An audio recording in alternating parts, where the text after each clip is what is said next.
Hey Virgos, how y'all doing? Welcome. We're going to be taking a look at your first half of general reading here. So, in your meditation, really fascinating, but isn't it always? I saw the Virgo collective wearing a dragonfly brooch that was like diamonds and sapphires and pearls, and it was a really expensive, very fancy looking brooch. And then I was taken to, like, really smartly dressed, and then I was taken to it sort of looked like an auction gallery on the Upper East Side of New York City, where it was a lot of, wealthy people rubbing elbows and bidding, insanely large amounts of money on objects. And I saw this Virgo collective really smartly dressed wearing this like really impressive dragonfly brooch. And then I saw at some point like the Virgo collective like hobnobbing with people. It felt like an event or fundraiser maybe. And then touching like kind of putting their hand to the brooch and then being transported into a completely different place where they were almost in like an anti-realm, where it was like wearing rags and it was all gray and they looked just a complete lack, like almost like a prison of sorts, where it was like no food, no water, wearing rags, cold, like the complete opposite of the opulence, right? And it was weird. And then I saw them touch the brooch again and went back into the fanciness, and there was this, and then I saw the dragonfly kind of be separate, and I saw this huge dragonfly, and it felt like there was this, when I think about dragonfly medicine that equates to the Ace of Swords, it has to do with dream time, but it also has to do with illusions and how things appear versus how they actually are. Is your inside matching up with your outside? That's what this feels like to me. Is your inside matching up with your outside? This could also be, in terms of what you desire or want to manifest in the physical form. How's your internal landscape? Because you're only going to manifest what's aligned with your internal landscape. If you look around your physical circumstances and you don't like what you see, check your insides. That's how it goes. So I feel like there's a discord between what's going on internally and how things appear to be on the surface. Are you going along to getting along, or are you playing a certain role that doesn't necessarily feel authentic to you in some way? Something about that. I'm intrigued. Let's go ahead and see what your cards say. Hey Virgos, let's go ahead and see what your animal energy is for the first half of animal energy. Oh, indeedy, indeedy, indeedy. This is really, really interesting. So first of all, you have the gazelle here, which is 9 of Pentacles energy. And then on the bottom of the deck is the beaver, which is 8 of Pentacles energy. So let's talk about work and the coins. Gazelles are really interesting animal medicine. Well, first of all, 9 of Pentacles, which is what this equates to in the tarot, is about the entrepreneur energy. It's someone who loves what they do, believes in themselves, works for themselves, feels really good about the work that they alone achieved, right?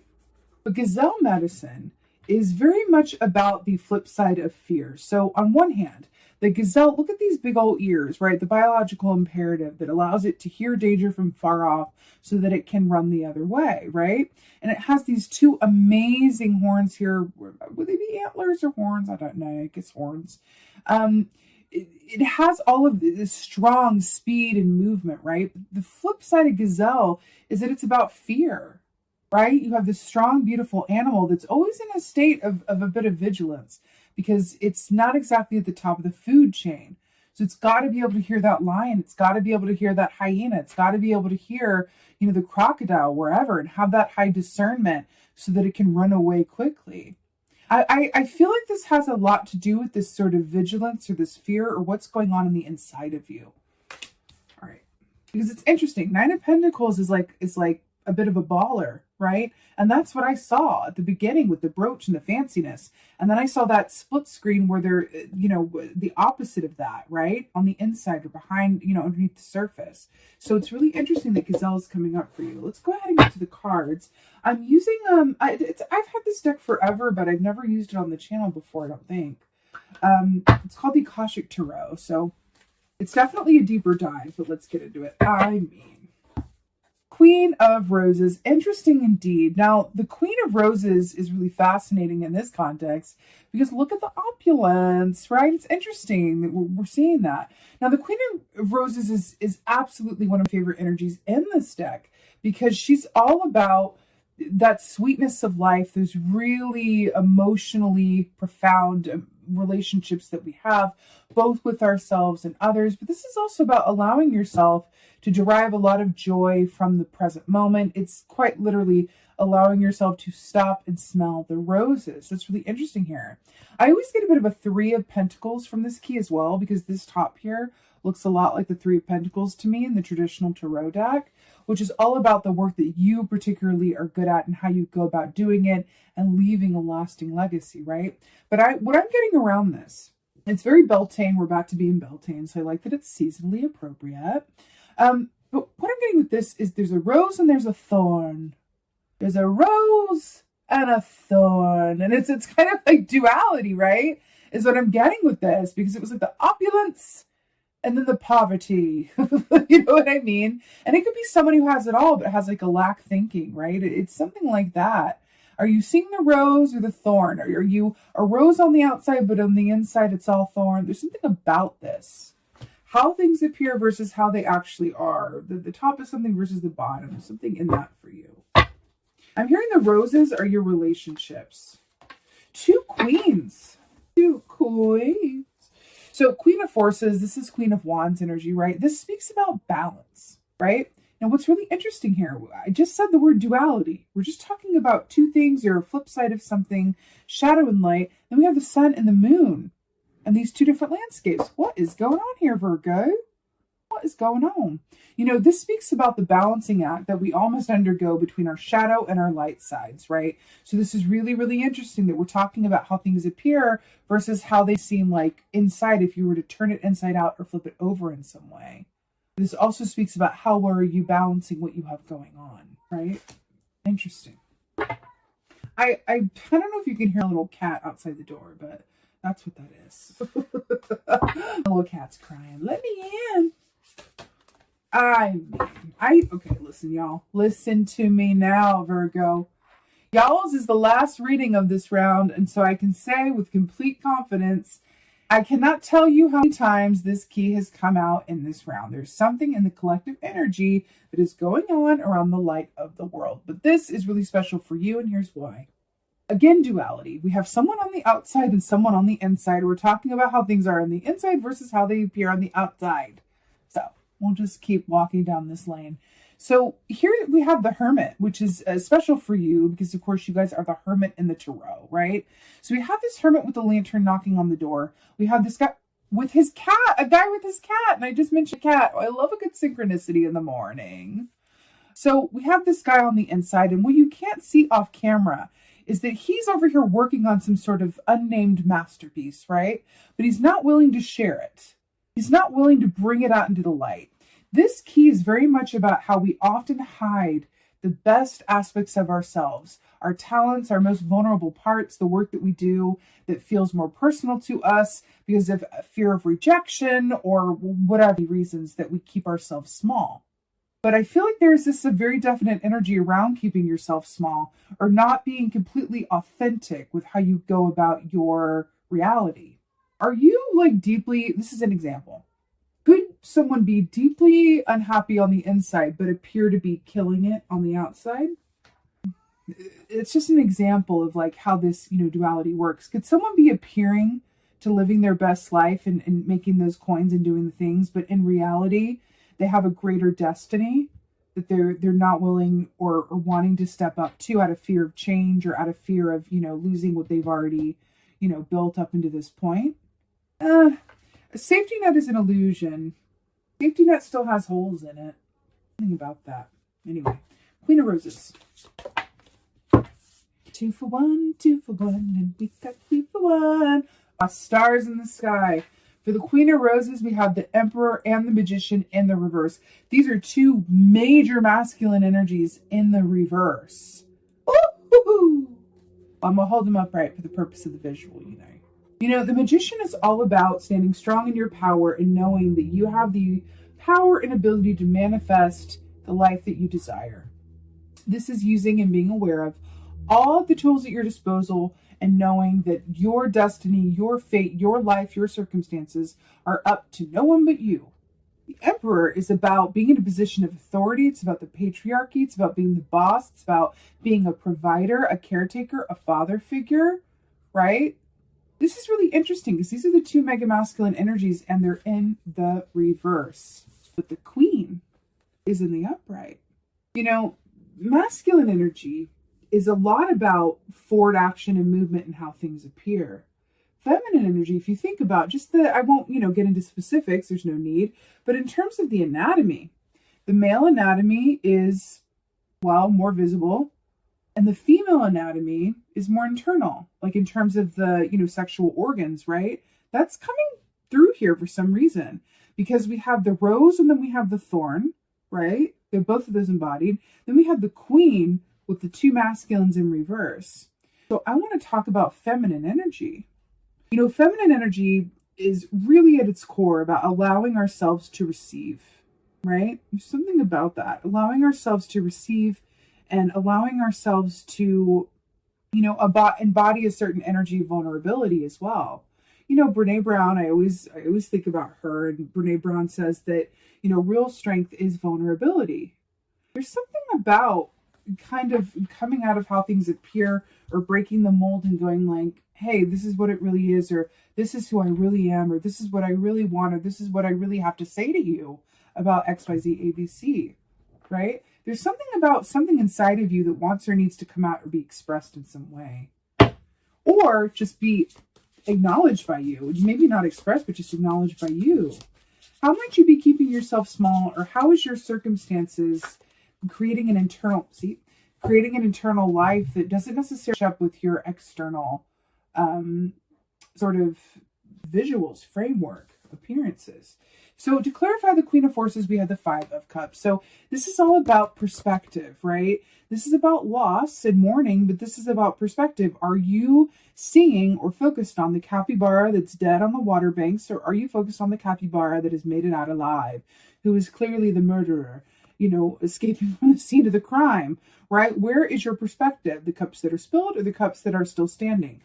Again, duality, twos. We have the two cups, night and day with the two, the thorn and the rose, the two masculine figures here, the inside and the outside, the fear and the abundance and the agility. It's really, really interesting how this is coming forth. Going back to the dragonfly in terms of like illusion versus what is real, I keep seeing this sort of truth. There wants to be a truth there's a truth that wants to be acknowledged in some way, shape, or form. Again, this could be something internal within you. It's like, yeah, I know I'm not taking as good care of myself as I should, and I need to ask for help or assistance around that. Or I am not getting emotional needs met in this situation, and I need to think about that and look at that. Or, hey, the work that I'm doing doesn't feel like it's really feeding soul, and I need to take a look at that. Whatever this is, a home situation, blah, blah, blah. I feel like there's an acknowledgement that wants to happen with that so that you can release some aspect of it and invite better times or better energy around it, okay? There's something about that. And water here, releasing something and inviting something else in, okay? Light of the world. You have another queen. Two Queen of Wands here, technically, because Queen of Forces is very similar to Queen of Wands, right? Queen of Wands, the light of the world. Let's talk. Now, I want to point something out here. This lion, by the way, is the natural predator of the gazelle, so that's interesting. But also, this lion, can you see this? Do you see how her ribs are showing? And she definitely needs a snack. Remember how I saw the poverty thing and it's interesting how this is coming forward. Anyway, Queen of Wands, traditionally speaking, is all about confidence. She is the polar opposite to this. Because the reason he's keeping himself small and he doesn't want to come out wherever you are is partly due to a lack of confidence that's based in fear. Fear of rejection, fear of reprisal, fear of disappointment, fear of being successful even. Do you have a fear of success? Whatever this is for you.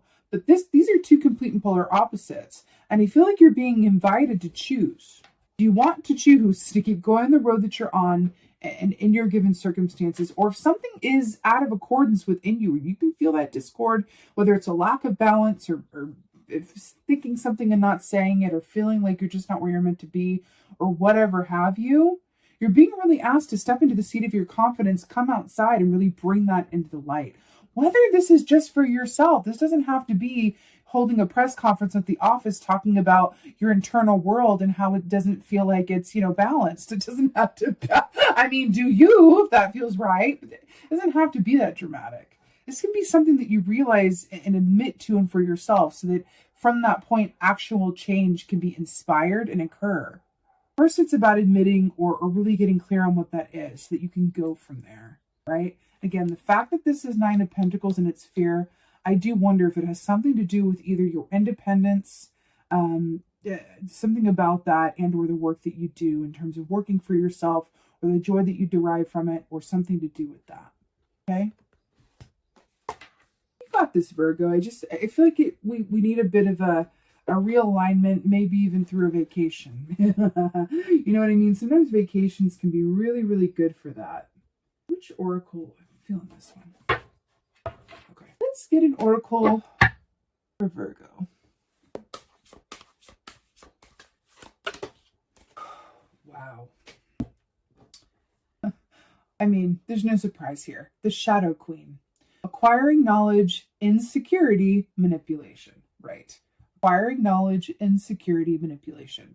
Do you see the lady holding the lantern and the man holding the lantern? And we're talking about masculine versus feminine, and we're talking about duality. This is really fascinating. Remember how we were talking about, I can put the card up, incorporating your shadow side with your light side as well. And then we're having the Shadow Queen and then the light, right?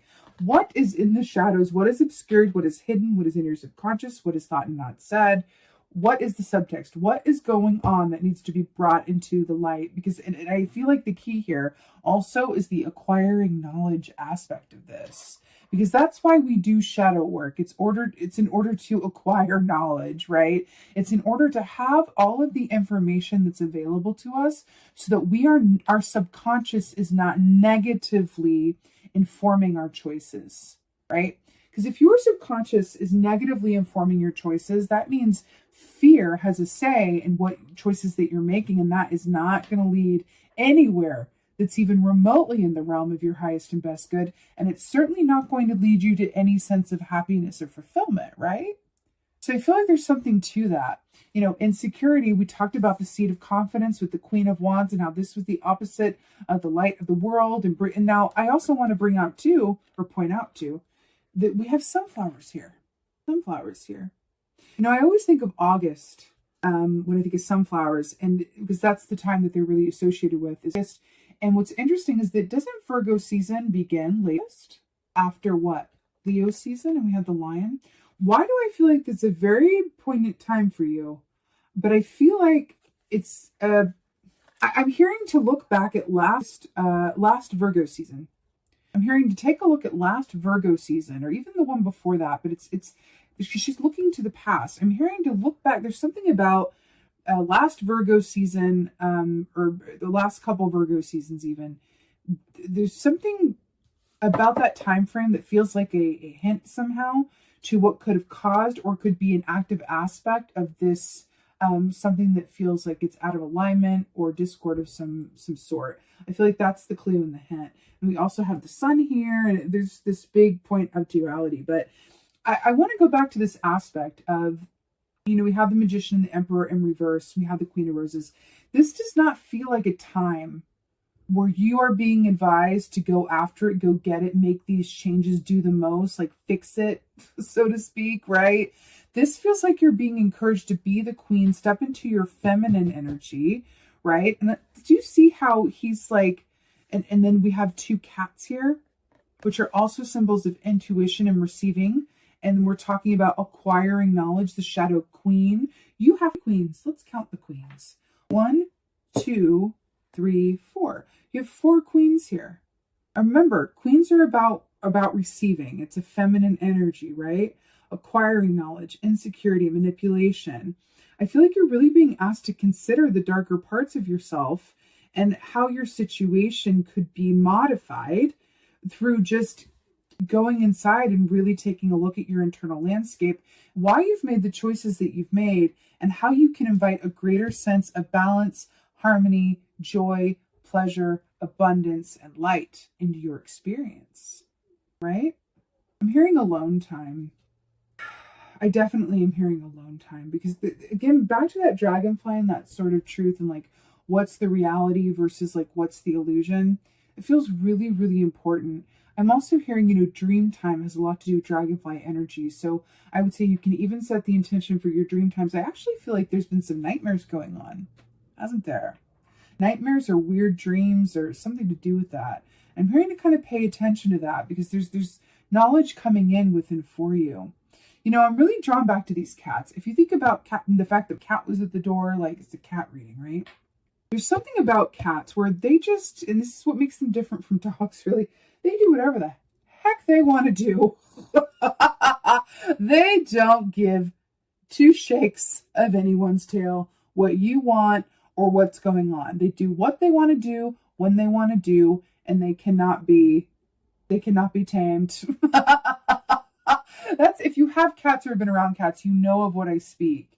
And I feel like what's interesting with the 9 lives of the cat and the 9 being, remember we're talking about, there's something about that. It's also interesting too, that in terms of like, you're being asked to really, I feel like, free yourself in some way by acquiring that knowledge and really looking at how your situation or your choices are keeping you small or not serving you or are allowing you to hide in plain sight. And I feel like that's what you're doing, especially back to that meditation. I feel like there's an aspect of you or something to do with you that is hiding in plain sight, right? And I'm hearing you can be more of a cat about it and really give yourself full permission to go there, really look at your inner workings, consider your situation, and really take a healthy and honest diagnostic of what is working and what is not. And again, how you can invite a greater sense of balance and pleasure into your life. Again, I feel like this is related to how you see things and your perspective.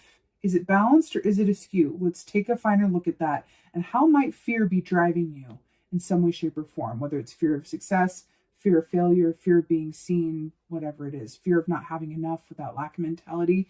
But I do feel like there are aspects of your shadow energy or your fear that are affecting you.